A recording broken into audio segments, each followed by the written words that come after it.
¿Qué tal amigos? Sean bienvenidos a este su cuarto episodio en Sapiens Lex.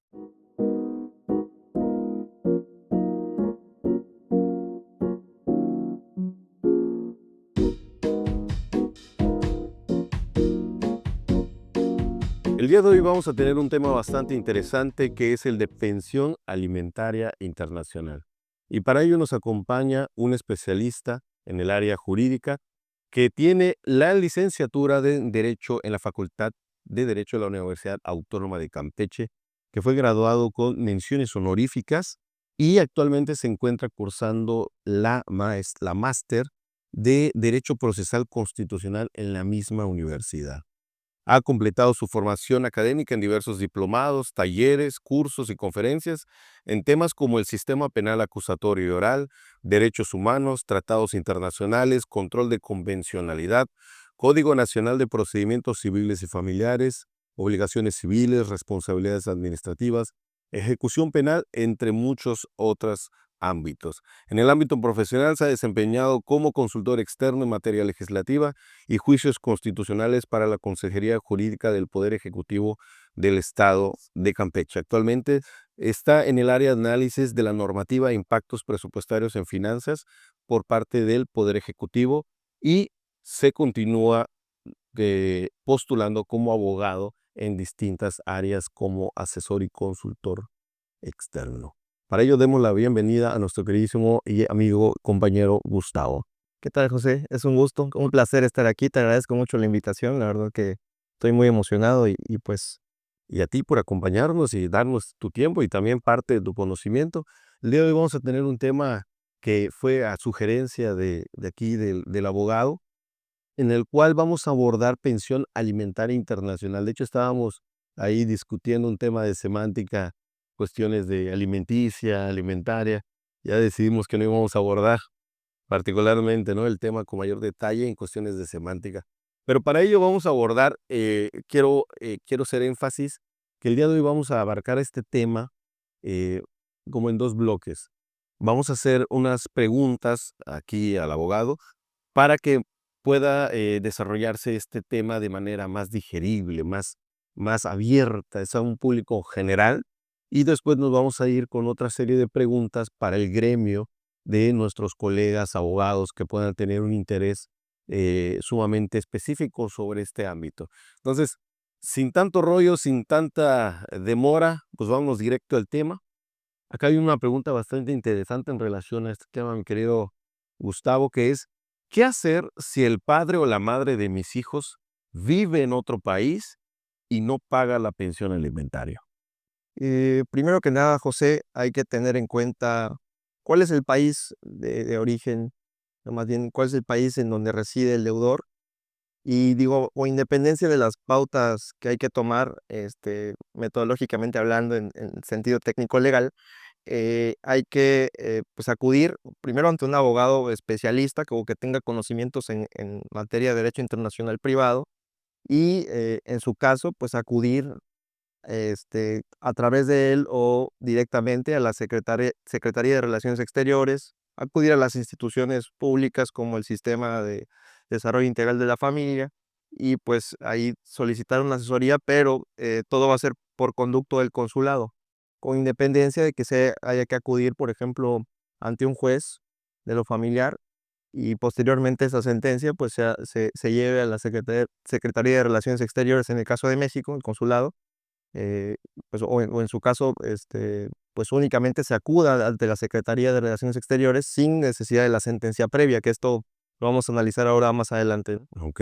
pero entonces, específicamente, uno de los progenitores se va del país. ¿Sí es posible iniciar un proceso para adquirir la pensión alimentaria? Efectivamente, No importa que él esté en el extranjero. exactamente, Él o ella, ¿no? exactamente, sí, independientemente de que sea padre o madre, incluso algunos, algunas leyes de otros países reconocen la obligación alimentaria hasta el cuarto grado. Por ejemplo, tíos, tías pueden, o suegros, podrían, por ejemplo, ser deudores alimentarios en algún contexto específico.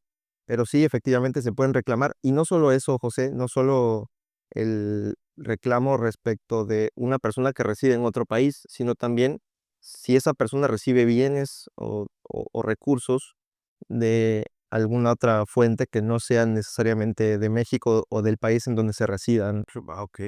Bueno, tuvimos unos detalles y unos percances técnicos, pero ya fueron resueltos. Vamos con la pregunta. ¿Puedo pedir pensión alimentaria en México si mi hijo vive conmigo, pero el progenitor está en el extranjero? Es la pregunta que acabamos de hacer. Sí, exactamente, sí se puede pedir, Bueno, conforme a lo que comenté.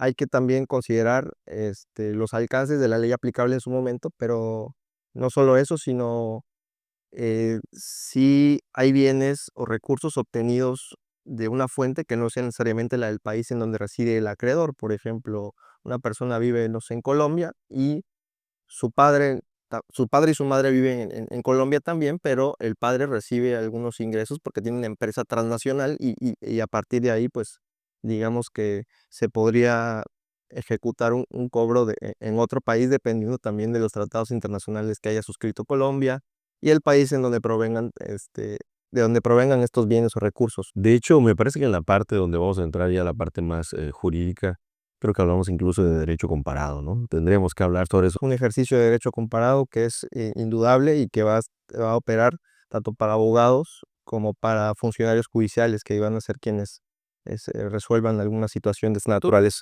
Específicamente, ¿cuáles serían los primeros pasos si yo me encuentro en una situación así?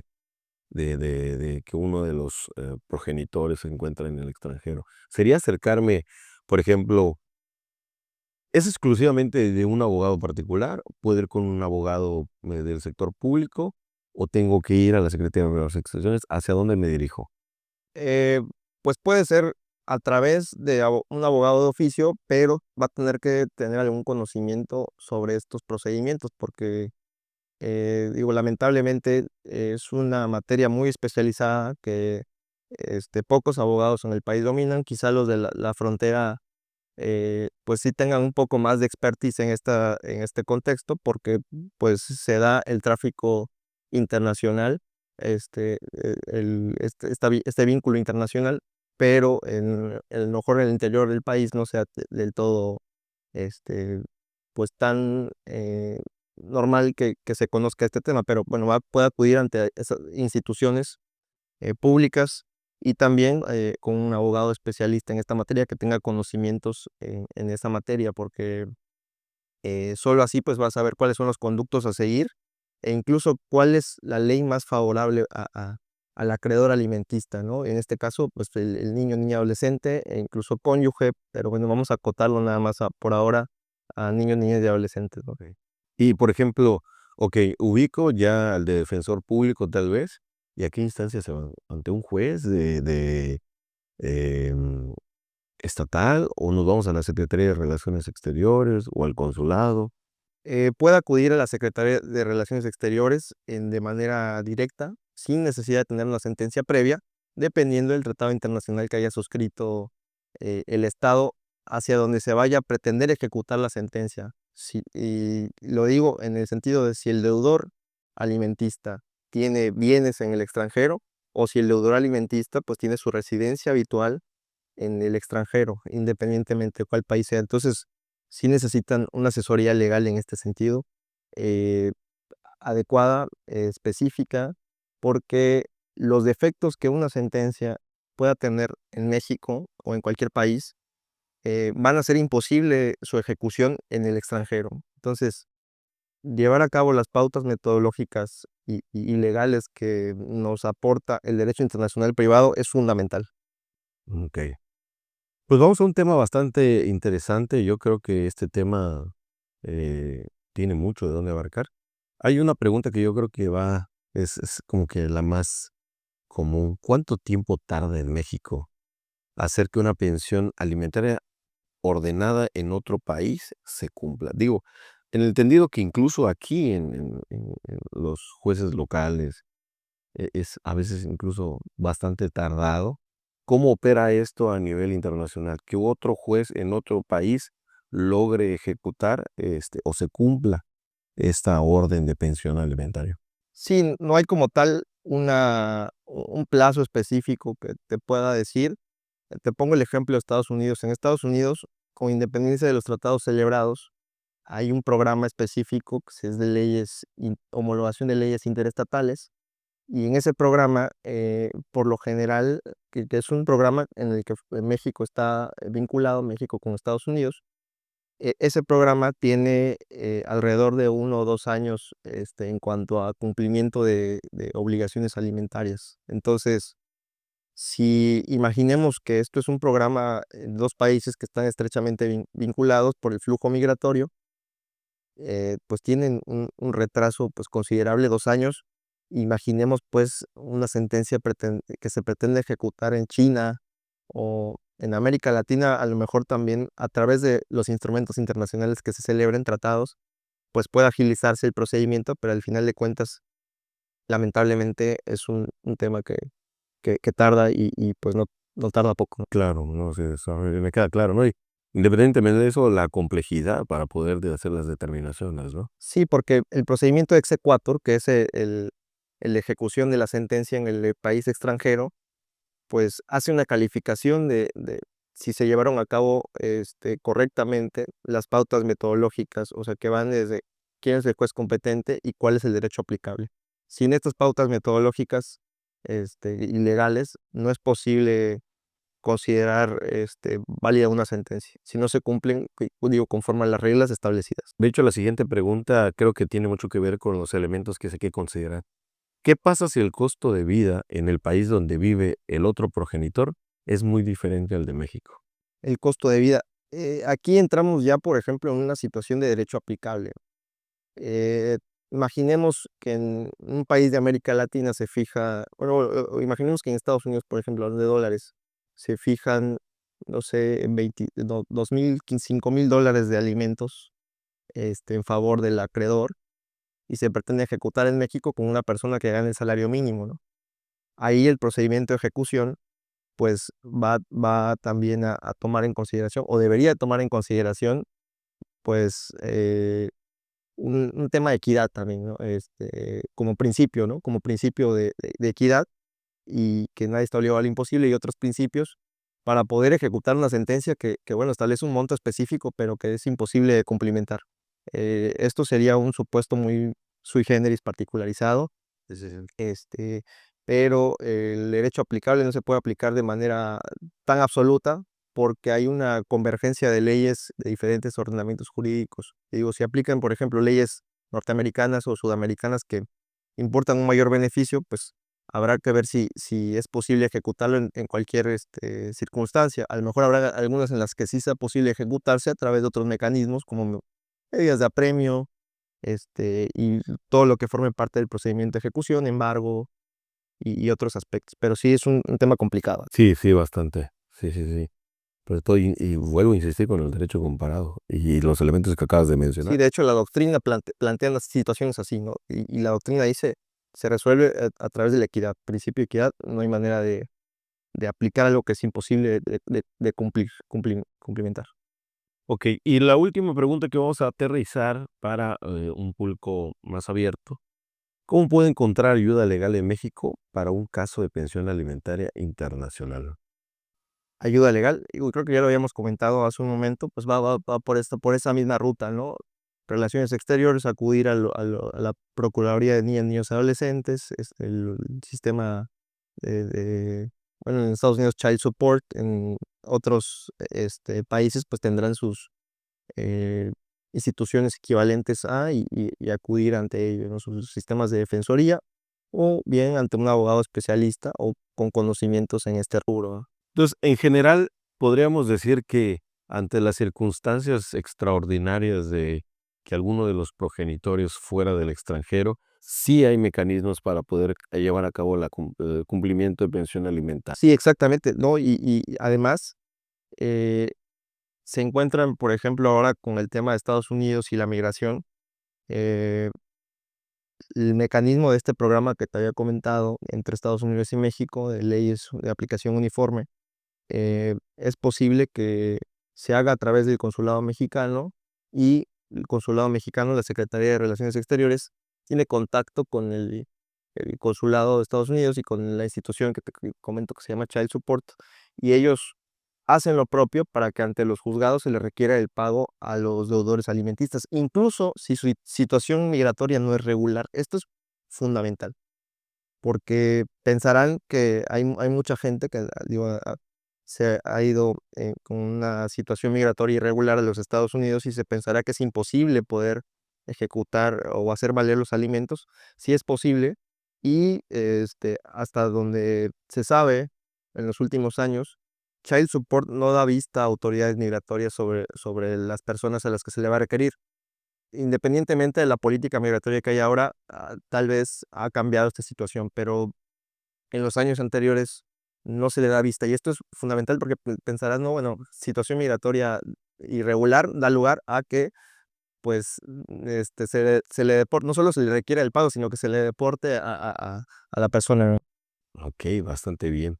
Ok, entonces hablamos también incluso de temas diplomáticos ya, ¿no? Prácticamente. A pesar de ser un tema netamente jurídico, hablamos de temas ya diplomáticos entre los consulados. Sí, sí es diplomático y pues la relación que hay entre el derecho internacional público y el derecho internacional privado no se puede eludir ni ignorar. O sea, es algo que está estrechamente vinculado. Derecho internacional público en la medida en que el derecho de alimentos se reconoce en tratados internacionales, Convención de los Derechos del Niño, Pacto de Derechos Económicos, Sociales y Culturales, y también respecto al derecho internacional privado regula normas pues procedimentales para hacer valer los alimentos y la obligación de los estados de cumplimentar o hacer valer sentencias del extranjero vinculadas con obligaciones alimentarias. Ok.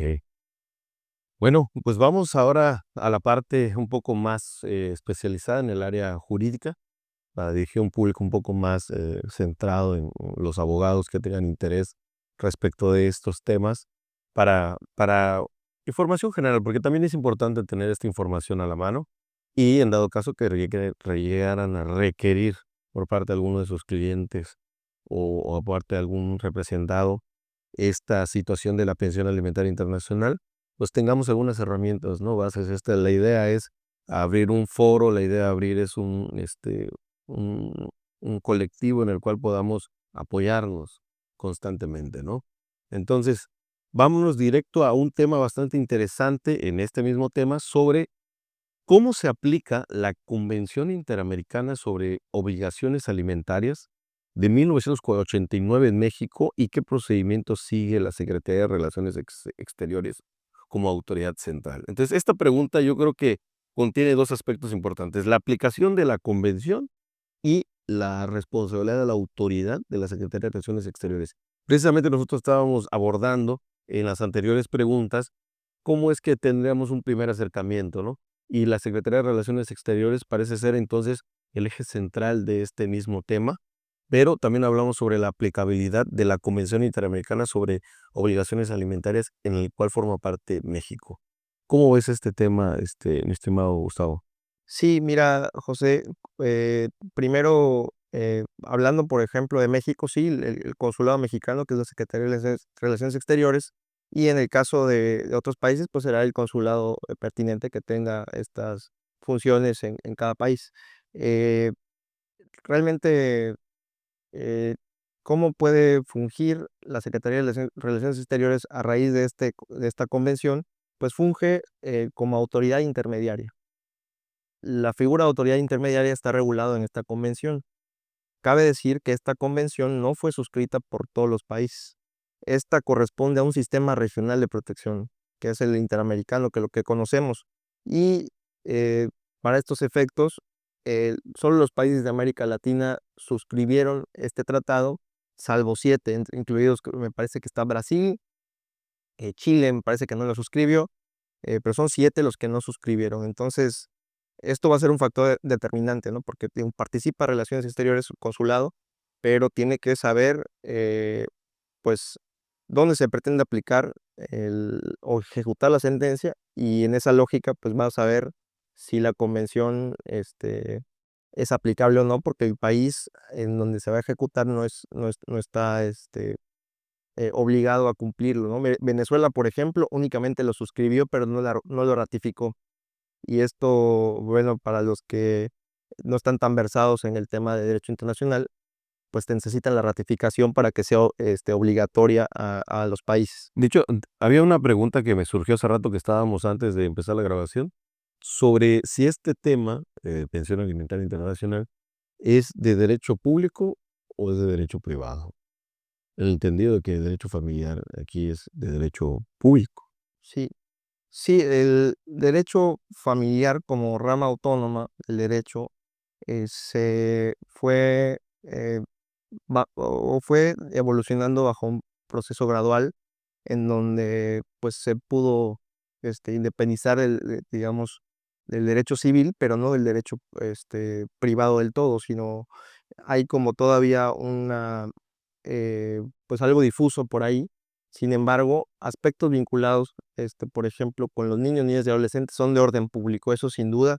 Y el derecho, hablando de derecho familiar como rama del derecho, sí tiene elementos que son del ámbito público, a pesar de que su origen pues, es del derecho privado.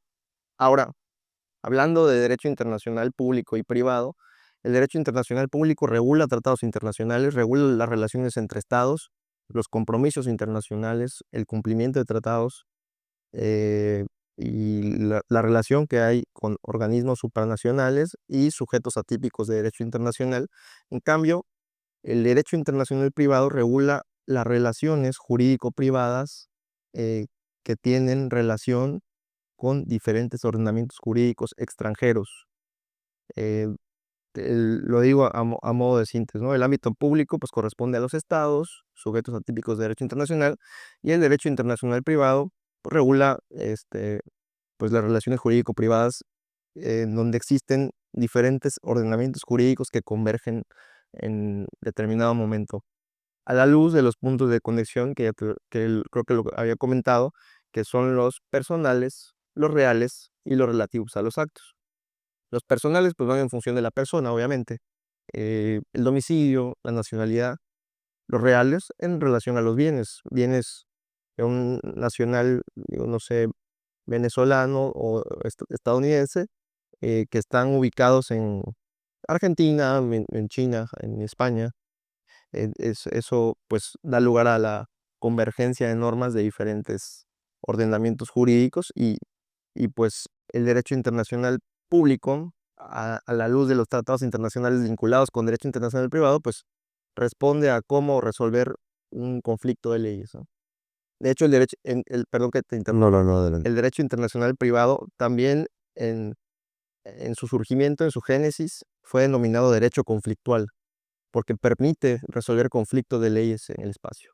Ya. Entonces, pareciera una mezcla de ambos, ¿no? Están estrechamente vinculados. Sí, parece una mezcla. No, no hay manera de verlo de manera exclusiva, sino que es un todo, es algo holístico. Claro. Ok, fíjate que estábamos platicando sobre la aplicación de la Convención Interamericana y la responsabilidad de la Secretaría de Relaciones Exteriores, pero tocaste un tema bastante interesante en relación hacia ver la viabilidad de la aplicación de la convención, ¿no? Entonces, esta viabilidad yo la considero por parte del funcionario judicial, pero también por parte del abogado, ¿no? Que tenga que analizar esos puntos, esas pautas. Y hay una pregunta que tiene estrecha vinculación con este tema, porque es, ¿cómo se resuelven los conflictos legales cuando un obligado a pagar pensión alimentaria reside en un país sin tratado con México, como algunos países de Centroamérica?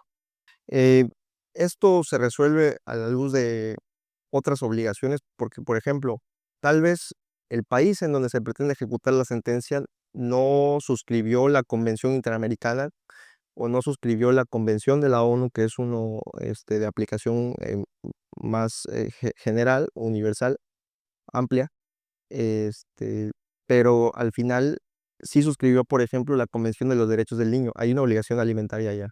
No. Sí forma parte de Naciones Unidas, pues eso lo invita, por ejemplo, a obedecer determinaciones o tomar en cuenta determinaciones del Comité de Derechos Humanos de las Naciones Unidas que establece las pautas para los alimentos y otras reglas. Y si no hay ningún tratado, si no hay nada, la solución a juicio de un servidor y que también se plasma en la doctrina es eh, acudir ante los consulados y solicitar cooperación internacional, que esto, como bien lo decías tú, corresponde al ámbito de derecho internacional público. Y la cooperación internacional, eh, judicial, o también se llama reciprocidad internacional, pues esta, ¿qué implicaría, por ejemplo? Si pretendemos ejecutar una sentencia de Argentina en China, y China no acepta por alguna situación la ejecución de la sentencia, pues cuando China pretenda solicitar la ejecución de alguna sentencia en sentido contrario, pues no la van a aplicar en Argentina, por poner un ejemplo. Y estos son temas de orden público, ¿no? y diplomático. Entonces la reciprocidad internacional es importante. Entonces esto ya sería una homologación de sentencia en sentido genérico y el procedimiento exequatur y otros aspectos que corresponden al derecho internacional privado de manera genérica, ¿no? Aquí el tema de obligaciones alimentarias se ha ido acotando en función de estos tratados, pero no quiere decir que no haya mecanismos para poder hacer valer sentencias en otros países. O sea, salvo que ya haya una negativa de reciprocidad internacional, que eso es posible que pase en países un poco duros con sus gobiernos, ¿no? Y fíjate que me suena bastante o me hace bastante ruido en relación a que hablamos incluso ya de interpretaciones progresivas. Es decir, que busca ampliar lo que un texto jurídico, un marco legal, se contempla, ¿no? Para poder extenderlo lo suficiente para llegar incluso a salvaguardar los derechos de incluso, por ejemplo, en este caso de los niños, niñas y adolescentes. Sí, claro, de hecho, pues está el fenómeno de la internacionalización del sistema jurídico mexicano y otros, ¿no? Todo esto ha permeado a tal punto en el que es imposible hacer de lado o ignorar estas obligaciones que hay por parte de los estados, ¿no? Entonces se convierte un aspecto que en su génesis fue de índole privado, pues se convierte también en una cuestión de orden público porque involucra a niños, niñas y adolescentes. Y pues aquí hay también, cabe mencionar que, por ejemplo, la Convención Interamericana establece un principio, y es un principio que se considera de modo general, que es el de favor creditoris. Creditoris, perdón, favor creditoris es un principio que implica una interpretación siempre en favor del acreedor. Y esto nos da una flexibilidad tremenda en la Convención Interamericana porque permite elegir el juez competente, ya sea el de la residencia habitual del acreedor o el de la residencia habitual del deudor. Y lo mismo, el derecho aplicable de la residencia habitual del acreedor o de la residencia habitual del deudor. Entonces nos deja un margen bastante flexible y ahí puede aplicar eso que bien me comentas, la progresividad. Si podemos usar optativamente un derecho, digamos, este, mexicano frente a un derecho de Panamá o de Argentina, Chile, puede haber, haciendo un ejercicio de derecho comparado, uno que sea más favorable al niño, niña, adolescente o el acreedor alimentista, independientemente de su relación paterno-filial. O sea, eso es fundamental. Bien, hay las dos últimas preguntas, igual creo que me suenan bastante interesantes. Una es en relación al juez. ¿Qué criterios utiliza un juez mexicano? Eh, Digo, no somos jueces tampoco como para saber con precisión, pero respecto de lo que sea, de las vivencias que se han tomado, ¿qué criterios ha considerado comúnmente el juez mexicano para determinar la jurisdicción en casos de pensión alimentaria con elementos internacionales? Que creo que son los elementos que abordamos también. Sí, sí, los puntos de conexión, eso es de entrada. Los puntos de conexión nos van a decir dónde reside el deudor o el acreedor, dónde está, por ejemplo, dónde está la procedencia de los bienes que tenga, los ingresos económicos, y a partir de ahí, pues analizarlo esto a la luz de los tratados, ¿no? Pues también acudir al consulado en su momento, luego de haber, digamos, plasmado una sentencia o una determinación como medida provisional, que también, esto no lo había dicho, pero también pueden ser ejecutables en el extranjero, medidas provisionales o medidas, no las llamamos cautelares, porque pues tienen otra naturaleza, pero sí medidas provisionales, porque las medidas cautelares son otra cosa. pero sí es posible. El juzgador tiene que atender a esa metodología de derecho internacional privado, ¿no? Juez competente, derecho aplicable. eh, Hay una metodología más específica respecto de obligaciones alimentarias, pero pues en sentido genérico, pues el Código Civil Federal pues hace esa remisión, pero pues esos otros aspectos del derecho internacional privado genérico, ¿no? Tema de sucesiones, tema de, por ejemplo, pues, compraventas internacionales. Muy bien, pues nos vamos a la última pregunta para ir cerrando ya este tema y que bueno, cabe aclarar, ojalá podamos tener una continuidad, ¿no? A estos temas, tal vez traer un caso específico aquí sobre la mesa, ya que ya se abordaron los aspectos más doctrinarios. Luego a veces en la práctica termina siendo como que un poco más variable, ¿no? ¿Qué procedimientos existen en México para modificar una pensión alimentaria internacional cuando cambian las circunstancias económicas de las partes? Sí, sin entrar en tanto dilema, eh, la manera en la que se acude a estos mecanismos, pues es la misma que se sigue para un procedimiento inicial, ¿no? Eh, Sabemos que las sentencias en materia familiar, pues no necesariamente adquieren el carácter de cosa juzgada y espero que el gremio o los que nos escuchen no se escandalicen porque ya hay algunos criterios en la doctrina que nos dicen que las sentencias en materia familiar solo adquieren firmeza, pero no pueden ser una cosa juzgada inamovible e inmodificable porque las dinámicas familiares cambian Correcto, constantemente. es correcto. Entonces, en ese sentido, por eso hay posibilidad de modificar la situación. En México, por ejemplo, el criterio para determinar alimentos es la necesidad del acreedor y las posibilidades del deudor. Ese criterio no necesariamente es aplicable en otros países y con otras leyes. Pero esto en qué nos invita que si hay una pauta interpretativa, este, o una interpretación jurídica que hay que hacer de esa norma, pues no estamos ante una situación específica. Te voy a fijar 40, 20, 30%, esto no. O sea, al final el juez tiene que hacerle una valoración y a la luz de esa valoración, pues una nueva valoración puede hacer cambiar la determinación judicial que se tome y eso pues por consiguiente Puede va a modificar. redundar, va a modificar y pues seguir los mismos conductos básicamente. Perfecto. Bueno, pues yo creo que abordamos distintos aspectos, desde incluso materia de interpretación progresiva, vemos tintes bastante diplomáticos en estos temas y sin lugar a dudas que no se va a quedar en desamparo las personas que coincidan con este tipo de hechos específicos de pensión alimentaria internacional. Te agradezco muchísimo el espacio, el Al tiempo, la contrario a ti, oportunidad, José. los conocimientos y bueno, espero que nos puedan seguir la pauta porque a lo mejor vamos a tener una parte 2 de este tema con casos prácticos. ¿Tienes redes sociales? Adelante que te sigan. Me parece que haces publicaciones constantes. Sí, me puedes seguir en red social que ya está personalizada al público, Gustavo Borges Romero. Tengo también TikTok, abogado Gustavo Borges, me pueden seguir, no tengo tanto contenido, pero pues estaremos subiendo también. No, de hecho subes igual incluso a veces reflexiones jurídicas un poco más detalladas, ¿no? Exactamente, algunas o más enfocadas para todos y unas más técnicas especializadas para las personas versadas más en el derecho. Y pues sí. Entonces nos vemos hasta el siguiente episodio. Gracias.